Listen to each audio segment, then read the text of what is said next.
What is up, ladies and gentlemen? Cjthecheesedj here with another A to Z of Ark for you guys today, and I apologize for being underwater. Oh my god, why are there so many dolphins? But today we're covering the LIOPLEURODON, one of the rarest creatures in all of Ark and one of the least tamed dinos in all of Ark. Actually, I think it is the least tamed dino in all of Ark. So guys, the LIOPLEURODON is found across the island, the center, Ragnarok, Valgiro, and Crystal Isles.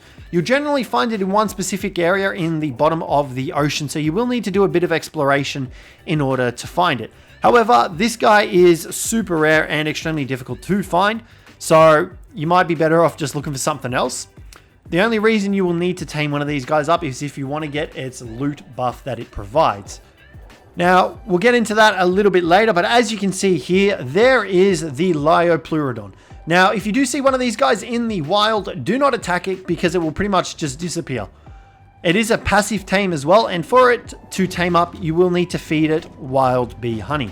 So all you need to do is simply swim up to it and feed it wild bee honey. Now, obviously, because we've got our rates higher, it pretty much tamed up instantly, and you will only find these guys at level 5. They do have a crap ton of health, not so much melee damage though. So let's, can I get, oh my god, where did all these sharks come from? So you can see here, we're going to swim away with him because this is annoying. Now, it does say tame time remaining 30 minutes in the bottom right hand corner. However, that's incorrect. I believe that's only for single player. On official servers, it's actually 6 hours now. So originally it was only half an hour, but they increased the time that these guys can stay tamed to 6 hours. They actually don't have as much health as I thought they did. So, I mean, they're still pretty solid, but you wouldn't want to take these guys into combat because they will die. The buff that you receive from it, the Mystic Oil buff, will provide 6 hours of boosts. And essentially what this does is it increases the quality of loot you receive from loot drops. So your deep sea loot crates, your standard loot crates above the ocean that fall down, it increases the quality and the amount of loot you get from it. So for example, we're going to jump off him. We're going to fly away. He's going to follow us. He's probably going to die here. Now, take note that if you transfer servers, fast travel on beds or anything like that, the buff will disappear. So make sure that you don't let that happen. And you can see there, because we have left the LIOPLEURODON, we've got 21,583 seconds, which, as far as I'm aware, translates to 6 hours. But, you know, he is still alive, so we can go back and refresh that buff. However, he's probably going to die here because there's a whole heap of stuff attacking him. So what we're going to do, we're going to come over here to a blue buff loot drop, and we'll showcase to you guys what it means. So you can see here from a distance, nothing fancy about it. If we grab our spyglass out, we take a look at the loot crate, there's nothing special about it, right? If we go up to it with this buff, however, like so, as soon as we get out of the water and run to with our flippers, you'll see that the drop will actually change. It'll get a sparkling quality to it. These flippers are doing me no favors. All right, here we go.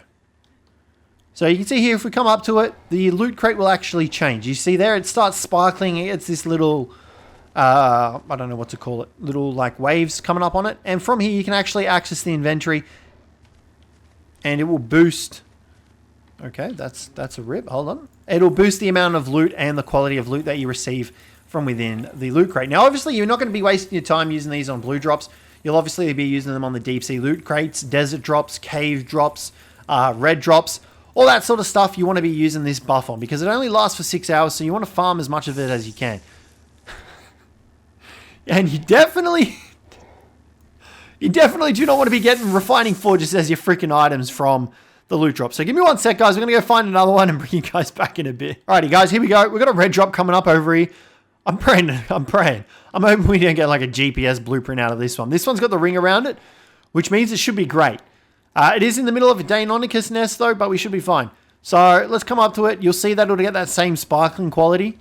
There we go. That means it's worked. Crack it open. What did we get? Not much better, to be honest. Journeyman Mantis saddle. Now, obviously, like I said, you're going to be wanting to use this on deep sea crates and cave drops and stuff like that. And red drops, as long as they pay off properly, unlike that. So, yeah, but that's pretty much all there is for the LIOPLEURODON, guys. You can ride around on it. You can use it to attack stuff. However, like I said, I would not really recommend it because it will die very quickly. And other than that, there's not really much else you want to be using it for. You can use it to deep sea dive because it does reduce your oxygen consumption by a little bit, not a crazy amount. You get more from using Lazarus chowder, but you can still use it to reduce oxygen consumption and dive through the ocean. Just be careful because everything will aggro on it. But yeah, guys, that's going to be it for today. So hopefully you guys enjoyed this one. If you did, don't forget to leave a like and subscribe down below for more. But other than that, I'll catch you in the next one.